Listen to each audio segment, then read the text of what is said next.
کفل بنی اسرائیل کا ایک آدمی، میرے رسول پاک صلی اللہ علیہ وسلم فرماتے ہیں بڑے عیب کرتا، اس بی بی سے چکر، اس بی بی سے چکر، اس بی بی سے رابطہ، اس سے رابطہ، برائیاں اتنی کہ حد ہو گئی، یہ نفسانیت غالب ہے اس کے اوپر۔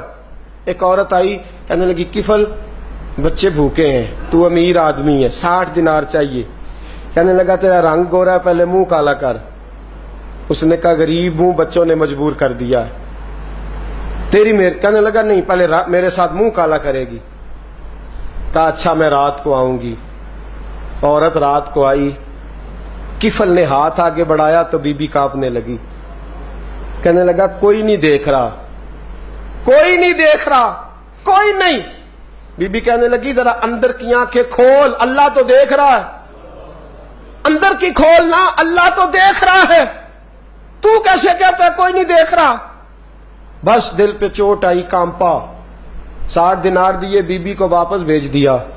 آنکھوں میں آنسو آئے، کہنے لگے یا اللہ موت دے دے۔ انتقال کر گیا۔ میرے رسول پاک کے لفظ ہے ترمذی میں، فرمایا سویرے دروازے پہ لکھا تھا قد غفر اللہ للکفل، لوگوں گواہ ہو جاؤ اللہ نے کفل کی بخشش فرما دی ہے، اللہ نے معاف۔ اگر وہ اتنے عیبوں کے بعد باز آ گیا تو معاف کر دیا۔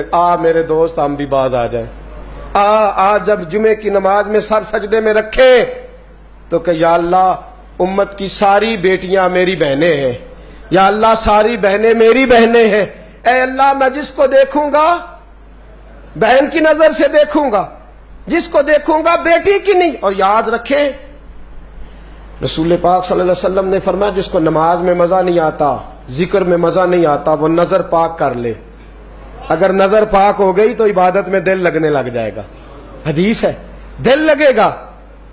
اور للطیبین للطیبات، اگر تو پاک رہے گا تو تیرا گھر بھی پاک رہے گا، اگر تو پاک ہے تو تیرا بستر بھی، قرآن کا فیصلہ ہے، میں نہیں کہا للخبیثین للخبیثات، اگر تو گندا ہے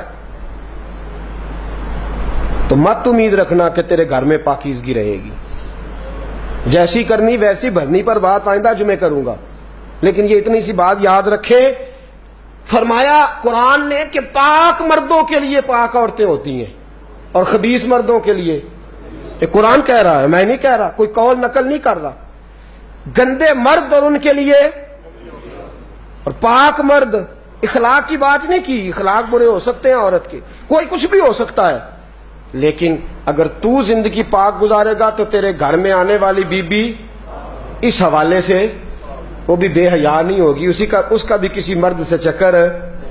تو اگر تو پاک عورت اور اپنے بچوں کو پاک ماں دینا چاہتا ہے تو پاک ہو جا، یہ قرآن نے کہا ہے۔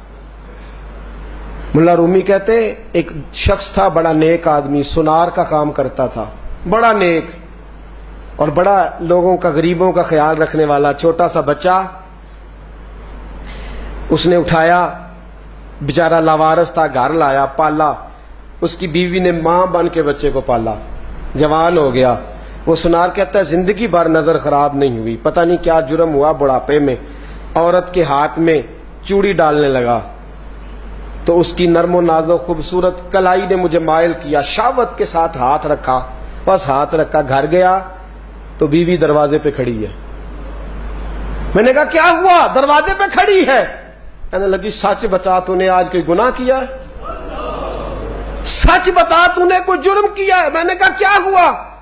کہنے لگی وہ بچہ جسے میں نے ماں بن کے پالا ہے، آج اس نے گندی نظر سے میرا ہاتھ پکڑ لیا تھا، میں نے تو اسے کہا کہ تو میرا بیٹا ہے تو میرا ہاتھ، تو نے کیا جرم کیا ہے؟ وہ چک سجدے میں گر گیا، کہنے لگا اللہ میری بچیوں کی حفاظت کر لے، اللہ آج کے بعد یہ جرم نہیں کرتا، میری بیوی کی حفاظت فرما، میرے گھر کو سنبھال، آج کے بعد نہیں کرتا۔ ابھی دعا کر کے اٹھا نہیں کہ وہ نوکر غلام، وہ لے پالک بچہ پیچھے کھڑا ہو گیا، کہنے لگا آقا مجھے پتہ نہیں چلا کیسے جرم ہو گیا، میں نے اپنی ماں سے بھی معافی مانگ لی ہے، خدا سے بھی مانگ لی ہے، آپ سے بھی مانگتا ہوں۔ اس کے منہ سے معافی کے جملے نکلے، دھڑام سے زمین پہ گرا، اس کی روح پرواز کر۔ اگر تو چاہتا ہے تیرا گھر بچ جائے تو میرے دوست اپنی نظر کو بچا، نظر شیطان کے تیروں میں سے ایک تیر ہے، جوانوں اگر کبھی میسج کرنے ہوئے کسی کو تو میرے مصطفیٰ کریم صلی اللہ تعالی علیہ وسلم کے دین کا پیغام میسج کرو. کسی کو کہو کہ یار فلاں جگہ اچھی تقریب ہونے والی ہے، چلو چلے، آج میں نے اتنا درود پڑھا ہے تو بھی اتنا پڑھ. اس کام لگاؤ نا پیکیجز. اور آپ کو آج تک سمجھ نہیں آئی میرے دوستو کہ یہ انگریز نے ہمیں پیکج دیے کس لیے؟ یہ گند کو فروغ دینے کے لیے. ورنہ 1.5 گھنٹہ 2 گھنٹے کون بات کرتا ہے؟ صبح 7 سے رات 7، رات 7 سے صبح 7 کا کس لیے؟ وہ چاہتا ہے نوجوانوں کہ تمہیں نبی پاک کا عشق سے تمہاری تار توڑ کے تمہیں عورت کے دامے فریب میں الجھا دے. توڑ دو اس کی ساری چالیں، ناکام کر دو اس کے سارے حربے، نظر پاک کر لے، روح پاک کر لے. اور جن لوگوں کا کام ہی خواتین کے ساتھ ملاقات کا ہے، خدا را اللہ سے ڈرو. جب بھی کوئی بی بی دروازے پہ چڑھو سمجھو کہ یہ آج میری بہن سودا لینے آئی ہے، یہ میری بیٹی سودا لینے آئی ہے، یہ میرے گھر میں رہنے والی میری بھانجی اور بھتیجی، اور ایک آپ سے میری منت ہے یہ کزنوں والا معاملہ ختم کریں. اگر بھائی ناراض ہوتا ہے تو کوئی حرج نہیں، خالہ ناراض، اسے کہو کزن تو کزن سے میں نے دیکھا ہاتھ ملا رہے ہیں لڑکے لڑکیاں. اور یہ بھی خدا را دقیانوسی، اصل دقیانوسی یہ ہے تو میرے چھوٹے بھائی کے کپڑے ہی نہیں دھو کے دیتی. نبی کریم علیہ السلام نے فرمایا دیور زہر ہے، زہر. اور زہر کے بارے میں تو کہتا ہے اس کے کپڑے دھو، اس کے جوتے پالش کر. دیور کو زہر کہا ہے رسول پاک نے صلی اللہ علیہ وسلم. تو عجیب حرکات کرتا ہے دین. یہ دقیانوسی اصل جس کو ہم نے بنا لیا. کزن کی منت کرو، بیٹا اب تو جوان ہے، جب رسول پاک نے منع فرما دیا تو پھر تو آ، ہمارے درمیان بیٹھ. کوئی اجازت نہیں کزن کو کہ کزن کو موٹر سائیکل پہ بٹھائے اور بازار لے جائے. کوئی اجازت نہیں کسی کو کہ وہ کسی کے ساتھ اس قسم کا کوئی تعلق جو ہے اس کو پروان چڑھائے. گھر میں ضرور آئے، بیٹھے ضرور، لیکن جہاں سب لوگ بیٹھے وہاں بیٹھے مختصر وقت. اور آپ چونکہ نوجوان بیٹھے ہو، آپ کسی کے کزن ہو، کسی کے آپ کچھ لگتے ہو، اول تو کسی کے گھر جاؤ نہ. جوانی آوارہ پھرنے کا نام نہیں، دین کی خدمت کرنے کا نام ہے. دین کی خدمت. ہمارے پاس آؤ، ہم آپ کو دین کے کام لگائیں. ہمارے پاس آؤ، ہم آپ کو اللہ رسول کے کام لگائیں.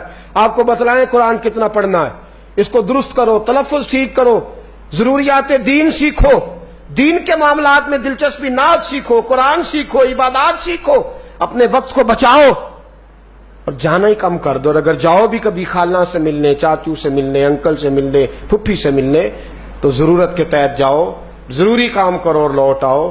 حفاظت کرو. سامنے گڑا ہو تو کوئی چھلانگ نہیں لگایا کرتا. سامنے گڑا دیکھ کے چھلانگ لگا کے کہتے ہو میں الجھ گیا ہوں. خدا را اس چکر سے بچ جاؤ. وَقُلْ لِلْمُؤْمِنِينَ يَغُضُّ مِنْ أَبْصَارِهِمْ. اللہ فرماتے ہیں حبیب ان سے فرمائیے کہ مومنوں نظریں جھکا کے رکھو. وَيَحْفَظُوا فُرُوجَهُمْ. اپنی شرمگاہ کی حفاظت کرو. ذَلِكَ أَزْكَىٰ لَهُمْ. یہ بڑی پاکیزہ بات ہے. إِنَّ اللَّهَ خَبِيرٌ بِمَا يَصْنَعُونَ. بے شک اللہ تمہاری ہر بات سے باخبر ہے. ہمیشہ مدحت خیر الانام میں گزرے. دعا ہے یہ عمر درود و سلام میں گزرے. وآخر دعوانا الحمد.